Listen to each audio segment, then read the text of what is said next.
delve into a Nigerian kinship right here in Ghana. Yes, you must be wondering why and how come we have a king, a Nigerian king in Ghana. We do. So grab your popcorns, stick and stay. I'll introduce my guest to you, or better still, I'm going to allow him introduce himself to you right after this break. Stay with me. Thanks for staying.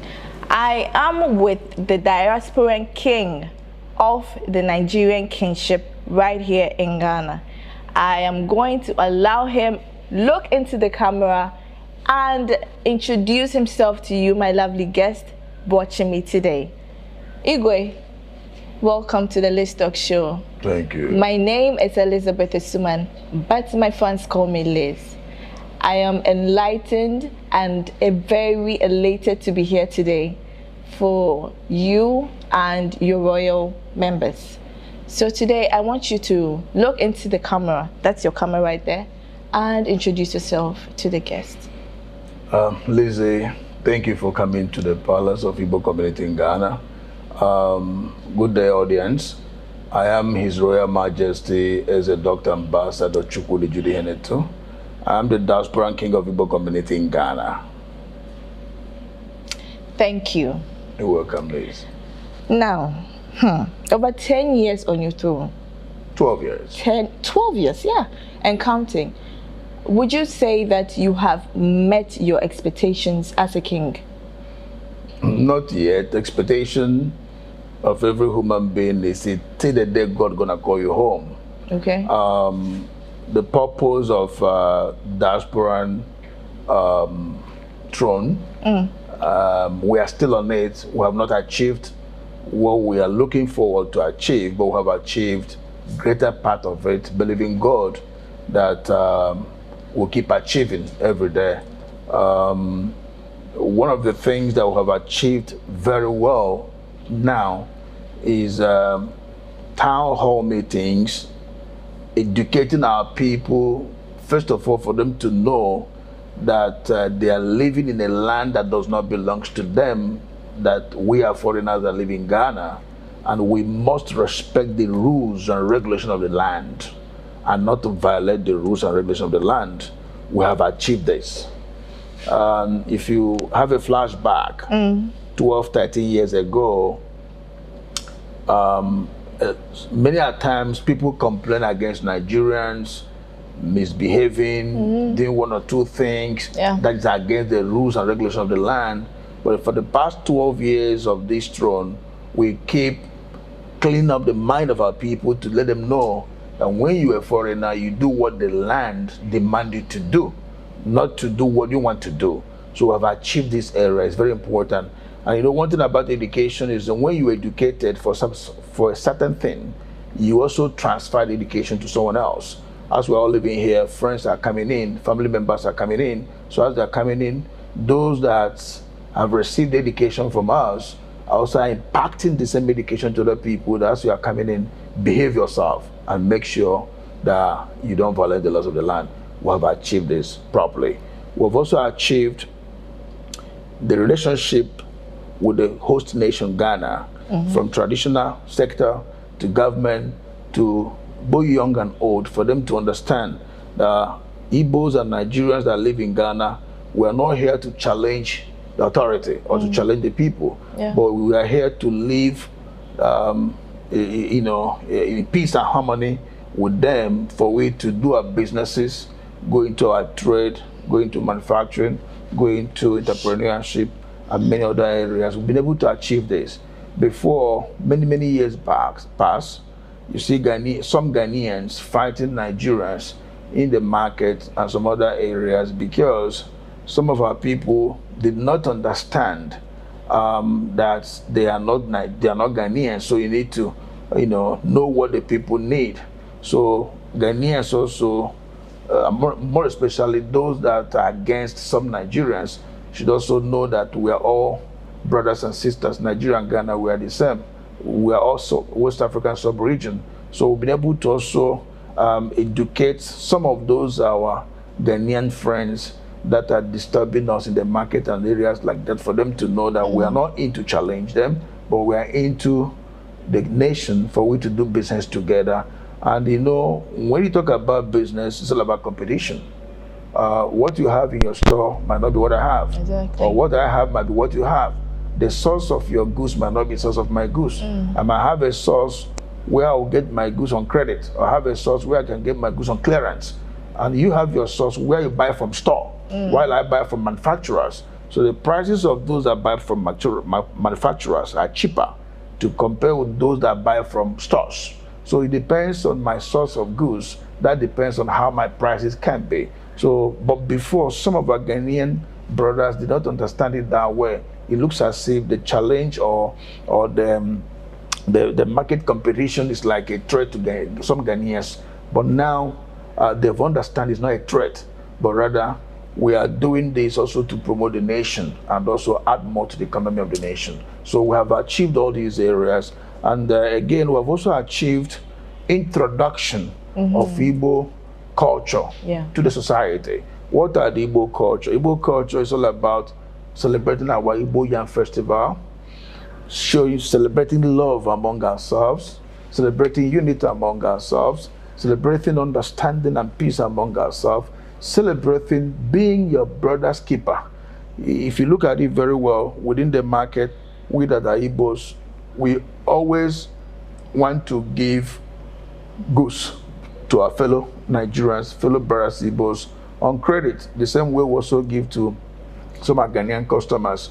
So we are not afraid of ourselves that, hey, your brother will run away with your goods, because we have the structure of local government meetings here within where we're coming from, town hall meeting of our communities. So at that level, the chairman of various sectors of these community meetings can stand guarantee to somebody for you to give him goods and all that. So we have achieved all these areas.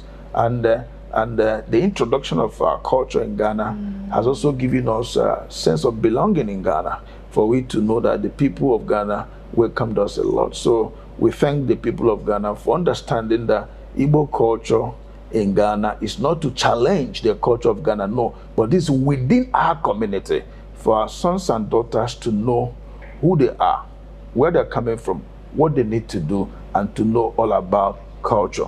And again, the achievement also has also given more benefit to our children unborn.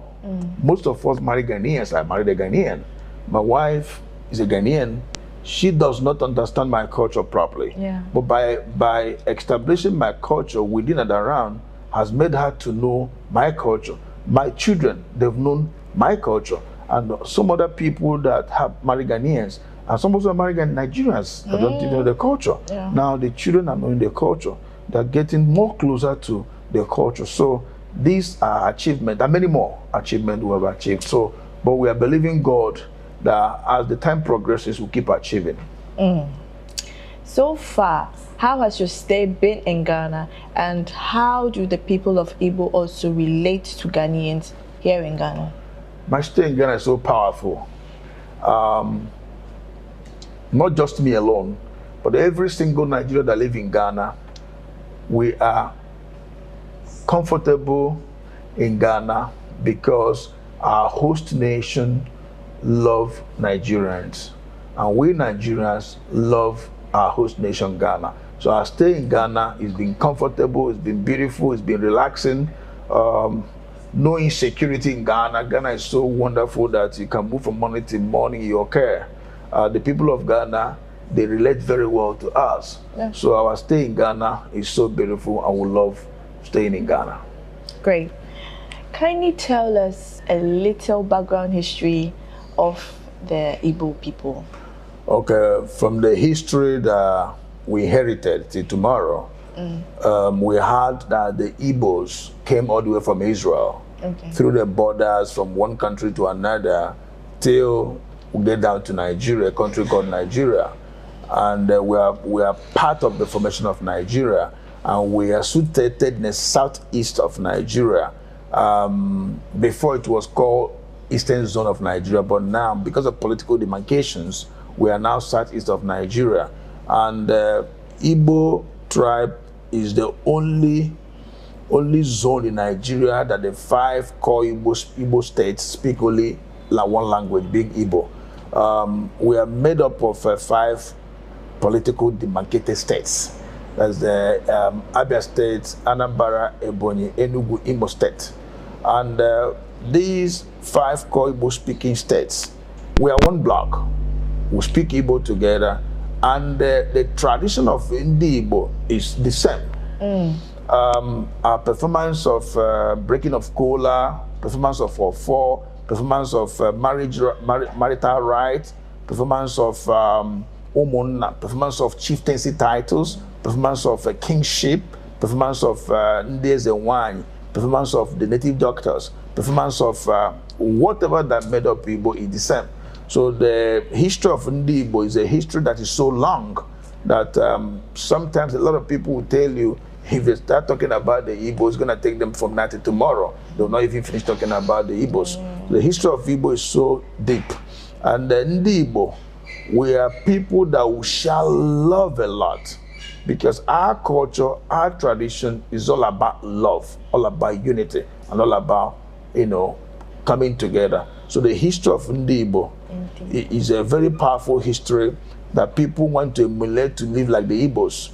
Igbos are the only tribe in the world. Anywhere you go, you did not find an Igbo man there. That means there's no life there. Pack your things and go away. So Igbos work so hard for the greenest pastures. Igbos work so hard to keep friendship. Igbos work so hard to make people around them to be comfortable.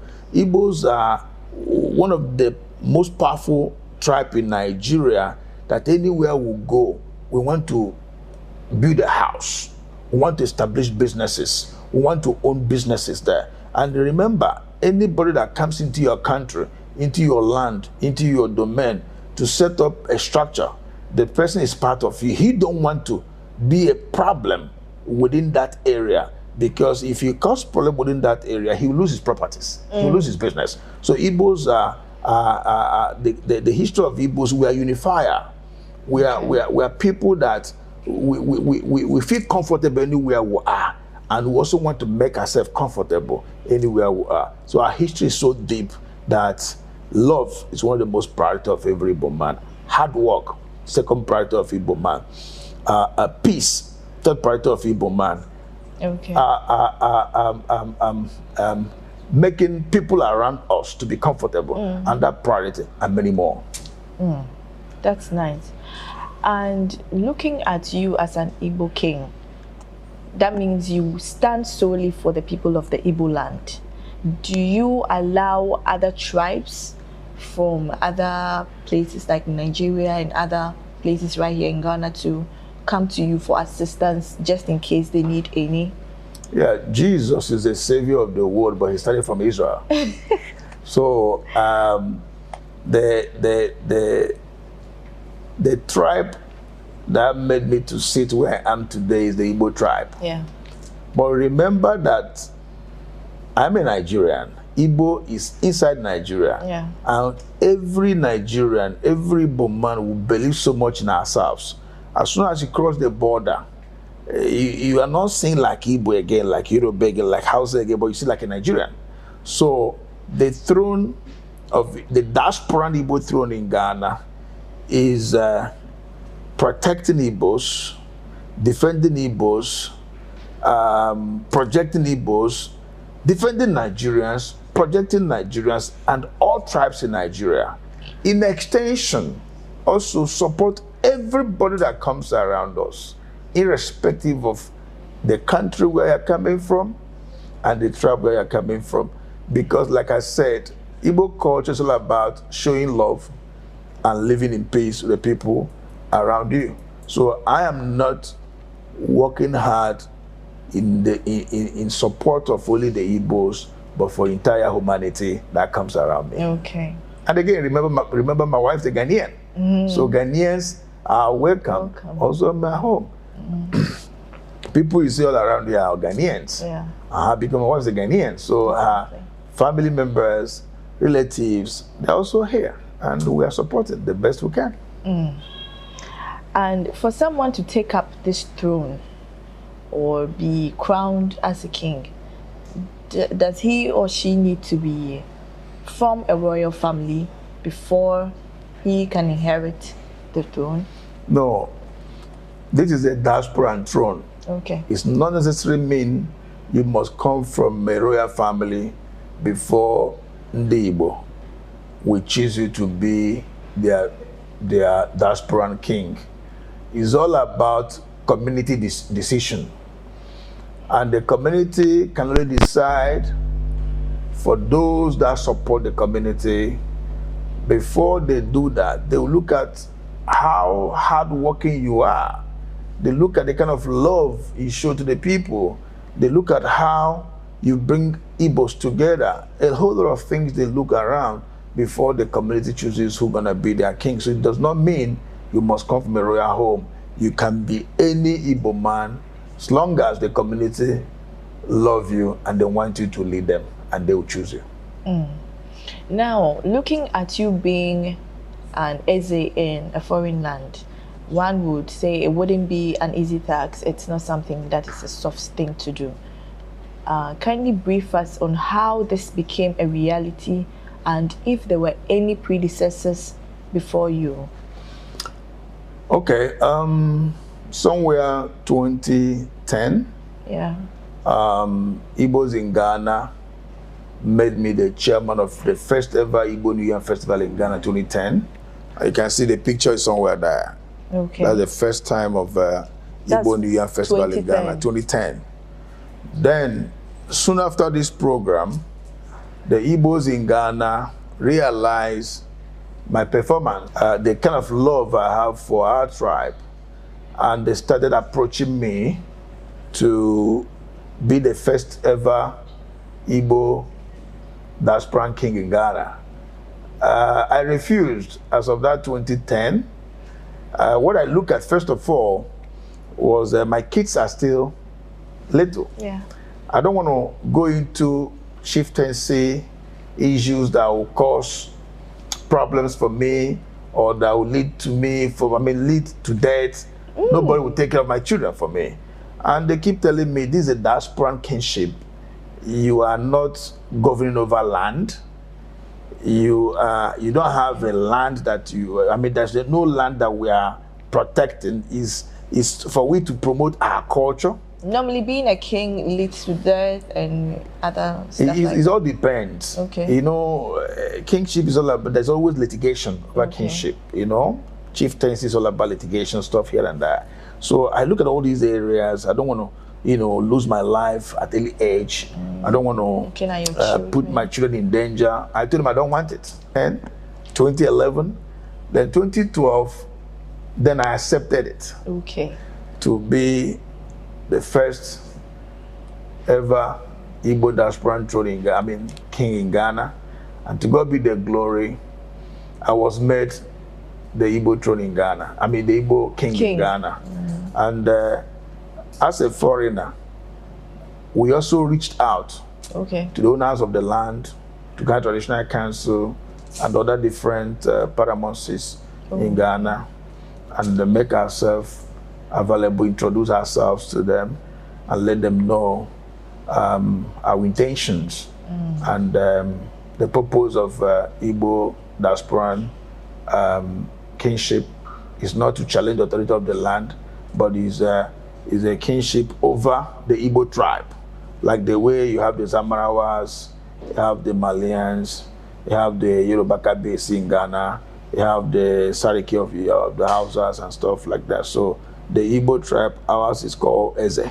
Eze, yes. The way some areas in Ghana, their kings answer Nana, some answer Nene, some answer Togbe, some answer Ni, some answer like the great kingdom of Dagbon, all those areas. So the Igbos is either it's called Eze or it's called Igwe, So we made the paramounts to be aware who we are, what we are doing, and by the special grace of God, the people of the land, love what we are doing because it's within ourselves and also to bring ourselves together. So by His grace, I am the first Igbo diasporan king in Ghana. Then the process of this, our fathers from home, because we have diasporan structure, that crown diaspora kings. That was formed by Chief Emeka Odumegwu. So there are kingmakers he ordained, and there are diaspora kings also he ordained, and from there many more was ordained. So we also flew them from Nigeria to come and establish Igbo diaspora throne. So they came here to crown me, the first ever, and give me the authority to crown all that sub-Igbo kings under me. So of which the first ever I crowned was Eze Samuel Ekezie from Dansuma. Second, it says Kennedy Ginikanwa in Medina. The third, it says Chumokadibo Aranda Dotema. The fourth is Eze Andrew in Amasama. And Eze Andrew now, in his village, they have made him a king. He has gone back home. The third was Eze Victor Iminaflao. And the fifth is Eze Tony Olas in Domikpokwasi Ridge. The sixth is Eze Kingsley. Igwe Kingsley in Central Region. The seventh is Eze Abuchi in Kaswa. And the eighth is Eze Kingsley also in Ashama. And the last, but not the least, that we did December 22nd, that is in Tamale, Eze Collins. So all these are under me being their head. So, and the purpose of all this is for we to bring our people in those areas close to themselves, because only me cannot see to everybody. So we'll portion these different areas where people are. And before we do this, we'll go to the paramountcy of that area to let them know what we want to do, ask them for the traditional rites we should do for them, we'll do it, and they will also induct our people that we count over there in his kingdom, and we also perform our traditional rite as Igbo people. They do that before we do ours. That shows that the owners of the land has welcomed you to be a foreign chief in their land. So, looking at the term or the name Igbo Apprenticeship, would you say it has contributed to the successful entrepreneurship that we see amongst the Igbo people? Yes. What do you have to say about that? The apprentice formation has brought wealth in the people of Igbo. Reasons are a lot. If an Igbo man come now, maybe here in East Legon, maybe he has come to sell beads in a small shop. Tomorrow, he will go home to bring somebody from another home, not his own mother's house, from another home, to come and teach him how to sell bead. Maybe he's living in a small room. Next time, he bring another person. Maybe within 6 months, he has brought 1 or 2 people to teach them how to sell these beads. Now, this is my home. The next village, maybe I take somebody from there. You take somebody from here. Within 4 years of apprenticeship, at that apprenticeship you are with me, after 4 or 5 years, then I give you money. To go and start up your own business. You are no longer serving me now. You have learned the trade. You've been mastered in the trade. You can now stand on your own. But during the service, there's nothing like during payment. The service, no payment. You came to learn. So plenty. You come to learn. So as you have come to learn, then I will take care of your feeding, your clothing. If you seek the hospital, anything that had to do with you, I will take care of that. That is the structure of Igbo. For the period of the 4 or 5 years. It depends on how many years you agreed with the parents of that child. Then within 3, 4, 5 years, has mastered on how to sell these beads. Then you settle him. Now, remember that yourself, God has blessed you to a certain level. Immediately you settled him, you have also bring wealth in that family. He will also take someone else again So by his grace, if I've been able to build 2-3 bedrooms in my village, I have also created wealth somewhere again that he can also set up a structure or something. So that is why if you come to Igbo land, we so much believe in service. Serve the people with all your heart and they will bless you. So you see the wealth is always spreading very fast in Igbo land because you teach me, I teach someone else.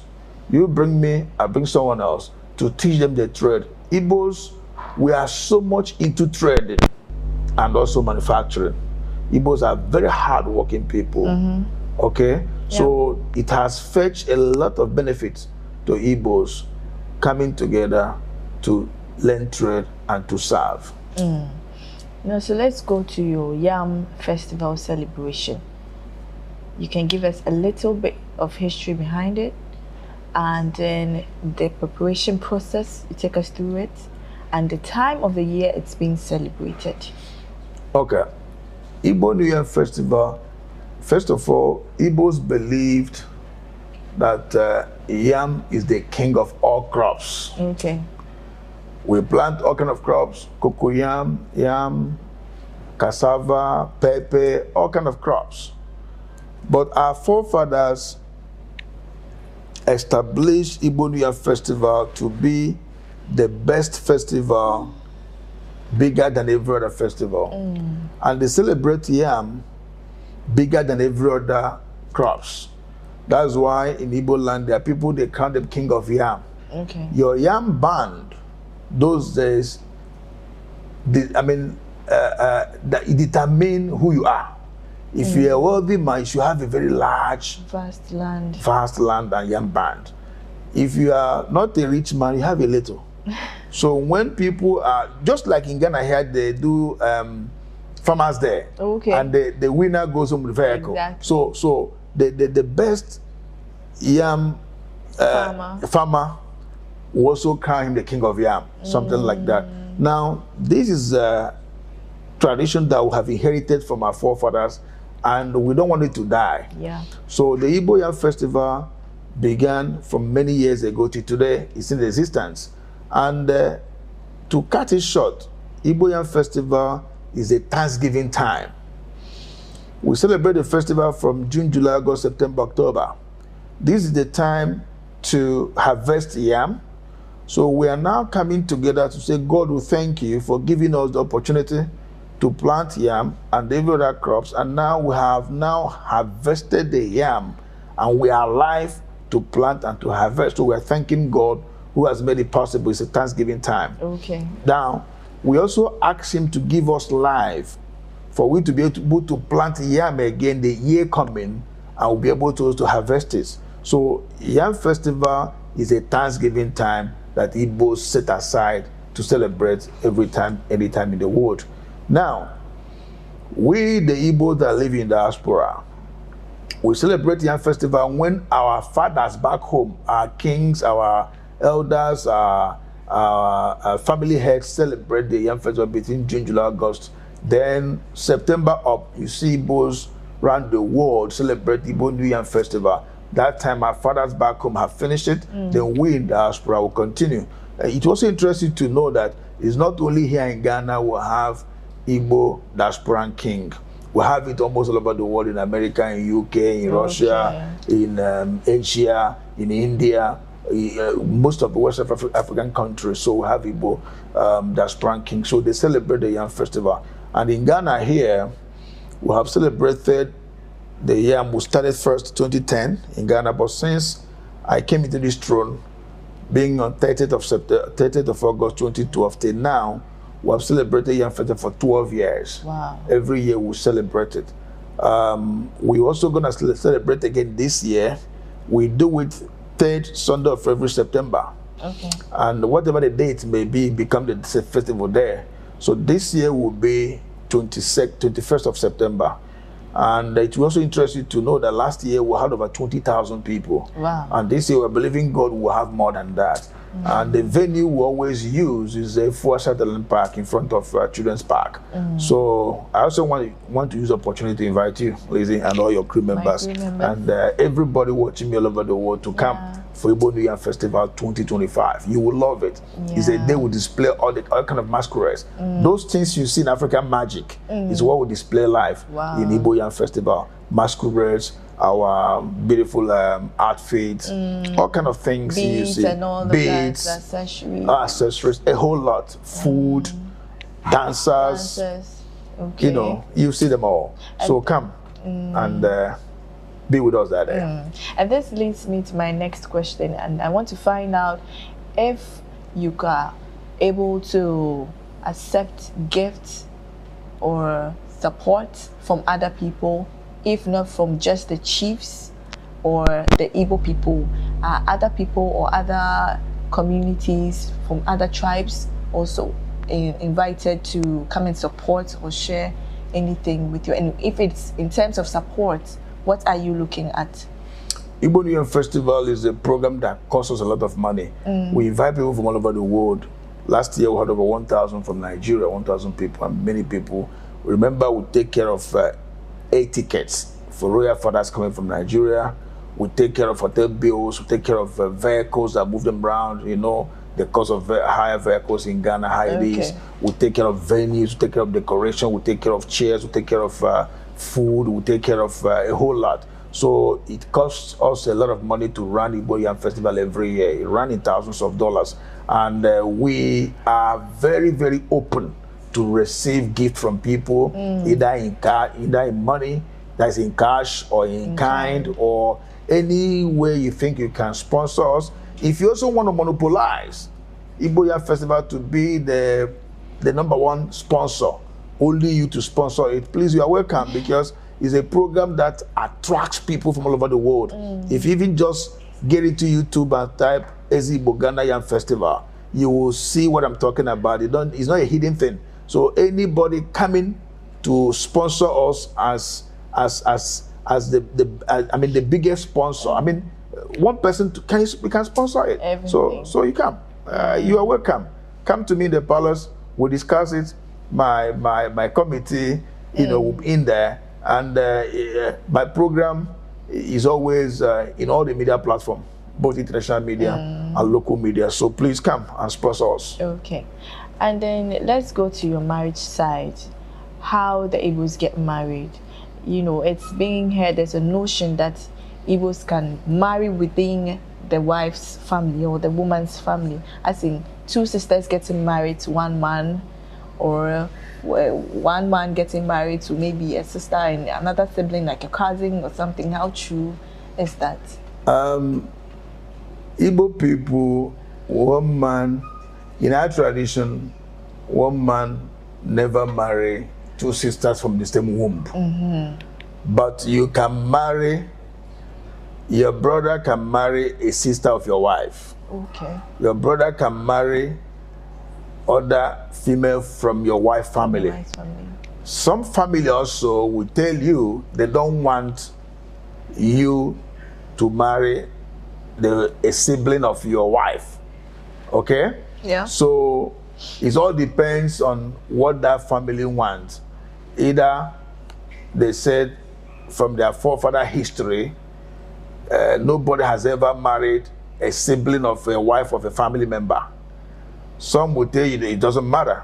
But then in our culture, it's not like that. But people can marry from the same family of your wife. Okay.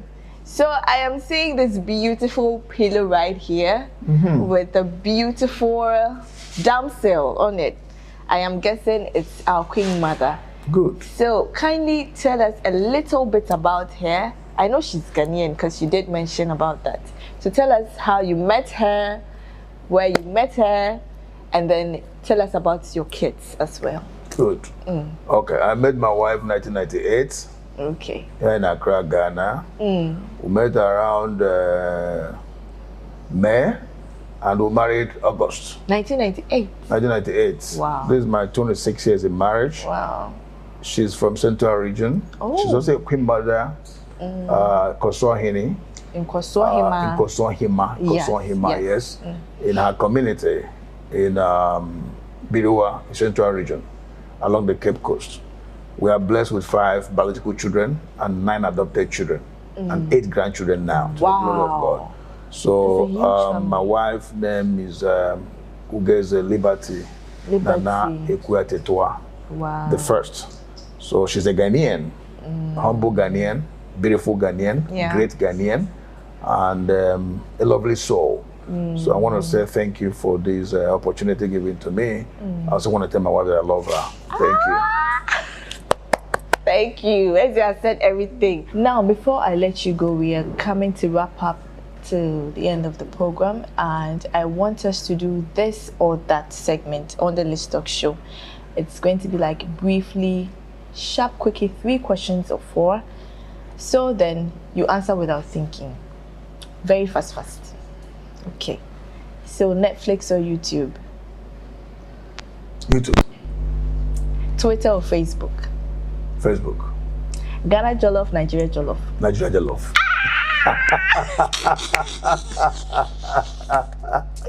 Hey! I'm not going to go on again. I'll leave it there.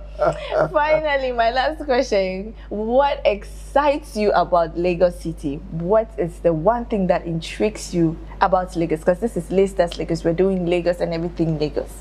So tell us one thing that excites you about Lagos. First of all, Lagos is the New York of Africa. Okay. A city where everybody is up and doing. A city where whether you are pregnant, whether you are one-leg man, you jump Molua. Exactly. A city where nobody cares whether you are not moving fast or you are moving fast. Everybody is working hard to succeed. A city where you can pick money on the street. Wow. Not just physical money, but opportunity on the street. A city where when you live in Lagos for just 1 year, there's no country in the world you cannot live. Wow. Just 1 year alone in Lagos, you'll be transformed. Wow. A city where you can meet your destiny helper. A city where the world is afraid of. Hey. A city where the world is also happy to be part of Lagosians. So Lagos is the best city in the world. Thank you. Thank you. Igwe, Eze, or Chikudi has said everything. I even asked him to say just one thing, but what you heard, you can just dispense it to yourself. This has been another end of the Let's Discuss Lagos. This episode has been an exciting one. We did it right here in His Royal Majesty's Palace. A very nice and majestic one, as you can see. I leave you with this piece of advice for 2025. Walk in grace. Watch what you do. You are not responsive to everything. Pick and choose what you respond to. A lot of people walk around with spirits, with their demons, with different entities, not just the physical personalities that you see. So choose your battles. No forgot to subscribe to Master Manager Niger News. Subscribe, okay. Subscribe.